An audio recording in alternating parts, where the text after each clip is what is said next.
Ganito katahimik yung probinsya Tambayan. Kailangan gumising ka ng maaga para maghanap buhay. Ayan, kahapon nga pumunta tayo ng Jansan. Doon tayo sa barnyard bumili po ng ating Galimax 21.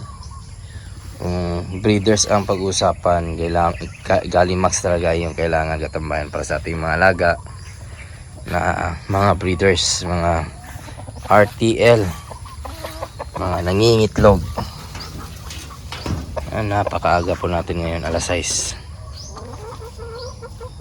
ng umaga pa lang. So, ganoon talaga ang buhay dito.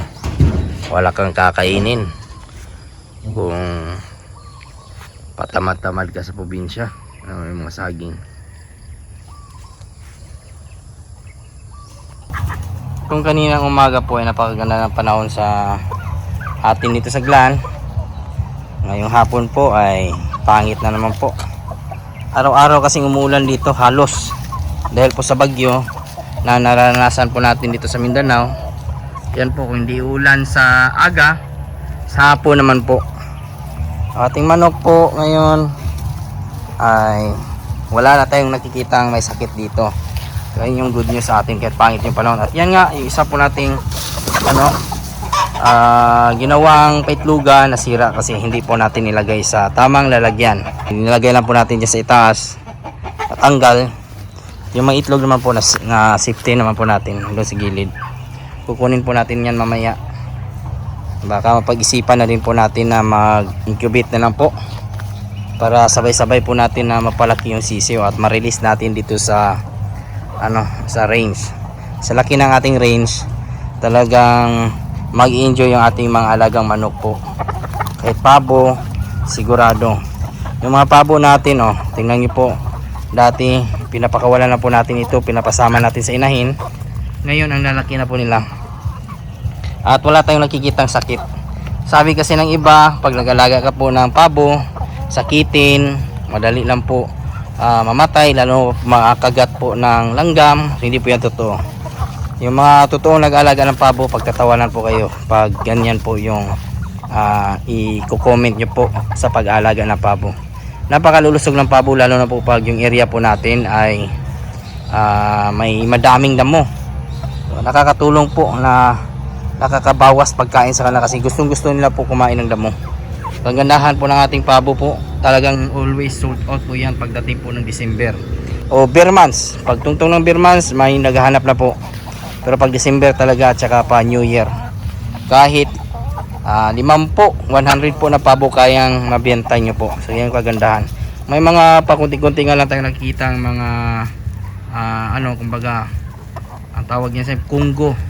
So okay lang po yan kasi healthy naman yung ating pakain dito, may mga damo. So nakakatulong din po yan para mapalakas yung kanilang resistensya. At the same time, yung ating mga alagang manok po dito na nasa range. Yung pagkain po ng damo ng ating mga alagang manok, talagang nagbibigay lakas resistensya sa kanila para hindi po basta-basta magkakasakit. Nagkakasakit yung ating mga alagang manok. Sa nakikita ko po ngayon, kahit araw-araw pong umuulan dito, wala tayong nakikitang sipon. Kahit yung ating mga heritage chickens, tingnan nyo po, wala po yung may sakit. Malulusog po, lalo na po sa ating mga native. So kung pag-uusapan po natin ang pag-alaga ng manok, mapa-heritage man or native chicken, pagdating sa kalusugan, pwede po talagang maging malusog po sila. Hindi po sakitin, basta maganda lang yung ating pakain. Lalo na po isa sa mga pinapakain po natin, Pilmico, ay po yan, may protect po yan o probiotic po na kumbaga sabihin natin ingredients na nakakatulong na magpalakas ka ng resistensya. At isa nga sa mga pinapakain natin dito yung ating Galimax 21. Talagang nakakatulong po na mapalakas din po yung kanilang resistensya. Yan, isa po yan, dapat maganda yung pagkain. May vitamins na kumbaga kung kakain po sila. At kahit hindi po natin lagyan po ng vitamins yung kanilang patubigan, ay hindi po sila sakitin kasi maganda yung ating pagkain. So isa po yan sa dapat natin gawin na mapalakas yung resistensya. Yung lugar dapat palaging malinis. At kung maaari, kung may tubig kayo dito sa inyong manukan, Sa atin kasi isang beses na to nagbibigay ng tubig, kumbaga buong araw na po na iniinom. Ayan, isa po yan natin sa ginawa. So malinis din naman po kasi hindi po na sabihan natin hindi po na tatapunan po ng dumi, kasi ganun yung style ng paggawa po natin sa ating painuman. At isa din po ang pagpapakain po ng mga mustansyang malunggay. So yan yung malunggay, nakakatulong po yan mapalakas yung resistensya. At kahit wala tayong antibacterial na ilalagay, ay ano po yan, wala tayong problemahin kasi yung malunggay po talagang napakaganda po yan. Palakas yung kanilang resistensya, mayaman din po yan sa protina na nakakatulong sa ating mga inahin. Combination na po yan. At isa din po yung dapat mag-disinfect po tayo sa ating area kung maaari. Since yung ating area po dito malawak, dapat sa labas meron tayong tawag dito, sabihin na lang po nating foot bath, yung tinatawag na biosecurity, para sa ganun hindi po basta-basta makakapasok yung ating o yung bacteria dito, virus sa ating mga alaga, hindi makakapitan. Ayan, isa din yung pagbabaksin sa ating mga alagang manok.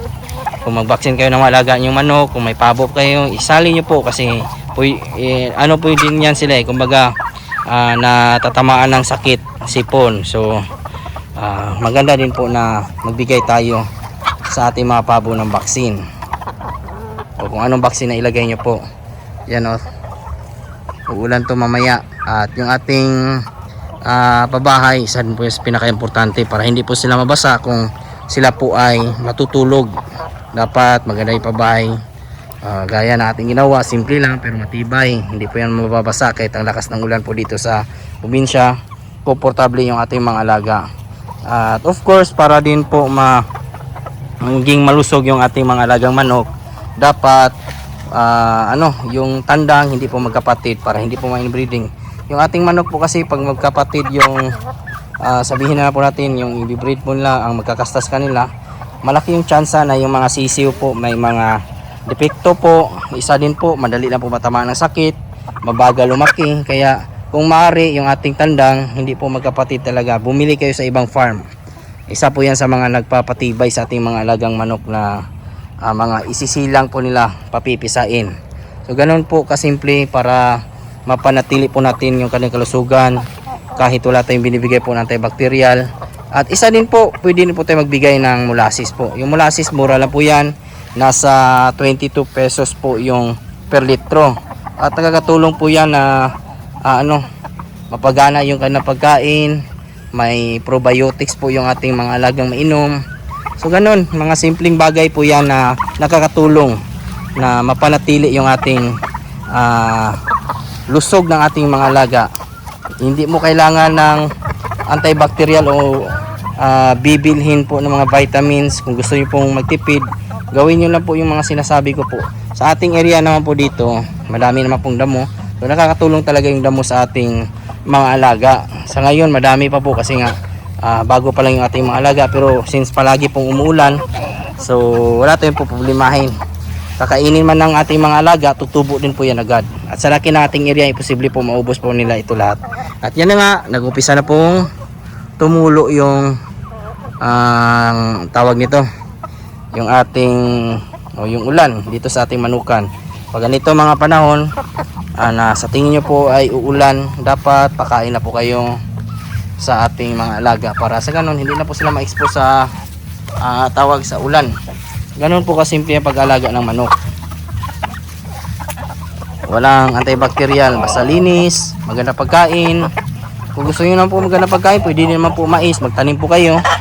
Yan po, pwede din po yan pagkain natin. Kung nagtitipid po kayo para maging malusog yung ating mga alaga. Linis na po talaga. Yung mga natural na pagkain gaya po ng madidiagwa, mulberry, pwede mo po natin ipakain yan. At yan nga, isa sa mga sikreto po talaga natin para maging malusog yung ating yung ating mga alaga. Of course, pagkain talaga, hindi pwedeng tipirin natin yan. Lalo po pag breeders. Yan, mag-upisa na po. Gutom na yung ating mga alaga kasi mga ganitong oras, alas 2, alas 3 nagpapakain na po tayo. At mga alas 4, alas 5, yan, kinakain na po, nagmimerienda sila ng ating tawag ito damo. Yan na po yung mga ganapan ngayong araw mga katambayan, at maraming salamat po para sa mga bago po nating subscribers and viewers. Welcome po sa aking channel, at kung kayo na po ay napadaan ngayon, sana po ay consider nyo po na i-follow, i-like, subscribe. Napakalaking tulong po yan. Kung may mga katanungan naman po kayo, ilagay lang po sa comment section at ating sasagutin, at huwag kalimutan i-click yung notification bell para sa mga susunod na videos. Bago muna tayo magpaalam, shoutout muna natin yung ating mga kaibigan dyan na si Alvin Lubigan, Mojo the Traveler 2003 from Qatar, Jay Magsayo, at sa mga nanood po dyan ngayon, shoutout po sa inyong lahat. Sa mga hindi ko naman po na shoutout, isa-shoutout ko lang kayo sa susunod. Maraming salamat, God bless, at ingat po kayo palagi. Bye bye.